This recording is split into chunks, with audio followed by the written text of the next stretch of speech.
Price Lord. வேதத்திலிருந்து ஒரு வார்த்தை நம்ம தியானிப்போம். மத்தேயு எழுதின சுவிசேஷம் 28வது அதிகாரம் 6வது வசனம். அவர் இங்கே இல்லை, அவர் சொன்னபடியே உயிர்த்தெழுந்தார்.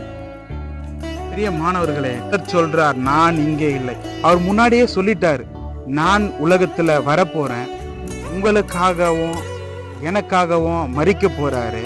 அவர் மரித்து 3ஆம் நாளில உயிரோடு எழும்புவேன் பிதாவின் சித்தத்தின்படி செய்வதற்காக வந்தார். அவர் எல்லாவற்றையும் நேர்த்தியாய் பிதாவின் சித்தத்தின்படி செய்து முடித்தார். திரும்பியும் பிதாவின் வலது பரிசத்தில் வீற்றிருக்க போகிறார். அதனாலதான் வேதம் சொல்லியிருக்கிறது, அவர் இங்கே இல்லை, அவர் சொன்னபடியே உயிர் தெழுந்தார். கர்த்தர் சொன்னார், அவர் உயிர் தெழுந்தார். கர்த்தர் உங்களுக்காக உயிரோடு எழுந்தார். அந்த கர்த்தர் இந்த வார்த்தைகள் மூலமா உங்களையும் உங்கள் குடும்பங்களையும் அளவில்லாமல் ஆசீர்வதிப்பாராக. God bless you. Amen.